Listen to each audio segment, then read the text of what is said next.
Hi, I've got some interesting observations I want to talk about that I think are going to be quite helpful maybe to you regarding this whole lockdown that we're going through.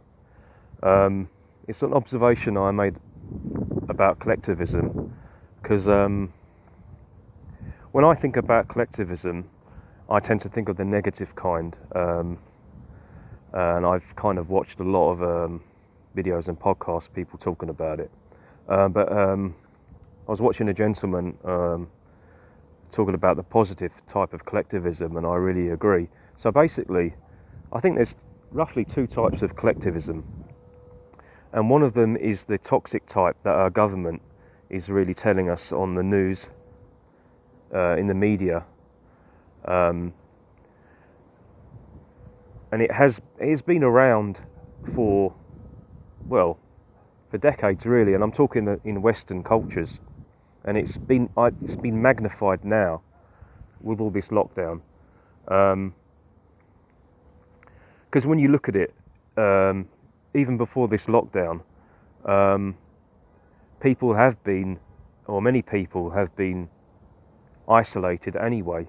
If you look at it, many people don't live with their families, or they don't have children, or they don't have a partner, or they've broken up with a partner. So there's isolation within family units. So there's a certain amount of isolation that's already been happening for years, right? For decades, really. Depression, loneliness, mental health, that's been a big problem. And you know what? It's mainly been a big problem within white people. And many people don't want to hear this, but let's face it, I'm going to say it. White people, we got big issues here because we don't have the positive type of collectivism. More on the negative kind, and this really connects to the whole situation we're in. Look at mainland China, not judging the Chinese people, but just look at what their government has done to them. They have always been, for many years, under lockdown with their government, facing isolation, personal isolation. I think it's China, many people haven't had a partner, haven't had children. I think many of them are virgins. They seem to often like to live in a virtual world. The whole gaming culture is big over there. It's either China or Japan or both. And it's kind of like that within Western culture as well, with white people mainly. And it's very negative, it's not a good thing. And this lockdown's magnified everything for the negative, especially for white folk. And this is because we don't have the positive kind of collectivism. And the point this gentleman made with the positive type is you can observe it clearly in ethnic minorities. And it's true. Here in the UK, look at Asian people. They have a very strong collective, and it is based on a certain amount of selflessness and altruism. I think that's the right word, where you sacrifice something of yourself to help your fellow person, your fellow man, and I think it's a very positive thing, and it's seriously lacking with white people, and this is only probably getting worse right now, and it's going to get even worse if this lockdown continues, because there's no support group. That's basically it. Apparently it's white males that have the highest suicide rate here in England and in other countries in Europe, right? And it's because it's a lack of one of the big factors, as well as being isolated from their children and their families and stuff like that. It's not having that, let's say, male support group behind you as well. Because if you look at ethnic minorities such as Asians, like Sikhs, I know a few Sikhs, they're very positive people, Muslim people, Asian people in general, they tend to be very successful. And you can say, like, why are people successful? Is it really down to the individual? Is it about their IQ, etc.? Well, it can be, and also work ethic helps. But if you have that support group, it can make a massive difference to your well-being and your confidence. And this is why you see a lot of Asian people succeeding in sports as well, in martial arts, and in education and things like that. As with white people, we don't have that support group.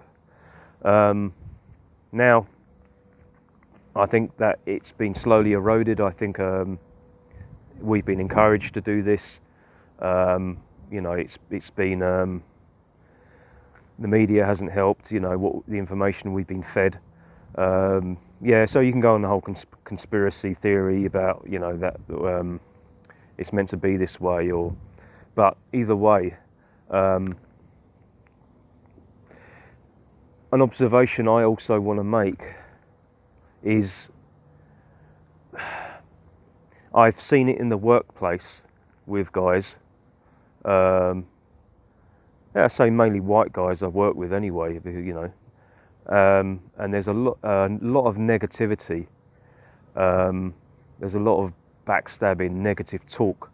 I've observed this for years, and I bet you have as well, right? Now there's the kind of positive, like banter and jokes and taking the piss that lifts you up, and that's part of a very positive kind of social circle that we need. We tell jokes, take the piss out of each other to make ourselves laugh, and that's a very good one. I've observed a lot of that, obviously, in the workplace as well. I'm sure you have, but there's this negative kind where people are always picking on the negative attributes of a person instead of talking about the positive attributes. Because that's really what guys should be doing. That's naturally what we should be doing when you think of it. We should be reinforcing the positive attributes with our friends and try to encourage each other to develop the weak points, right? A lot of people don't do that. They always cuss and put down the negatives. They're all, basically... you crap at this, crap at that, and stuff like that. I remember someone at work said, it's not what you do, it's what you don't do. I mean, how negative's that, all right? I remember when I worked, this is years back in my 20s, I worked in this big warehouse that sold sofas, and we were unloading lorries. It was just a temporary job. I did it for a few months. It was hard work. So, we cracked jokes and stuff like that to pass the time. But I noticed, because it was mainly... regular staff there, which were mainly white guys, right? And then you had a load of agency, and most of them were black fellas, and they were from probably Nigeria or somewhere like that. Haven't been in England long, and I found them a lot more positive to be around, because they'd crack jokes and they'd talk about stuff like that, but they were never nasty or negative with each other or me. As with the white fellas, the white guys, all right, I'm white, and I hate to say this, because I wasn't like them. I felt like an alien among them.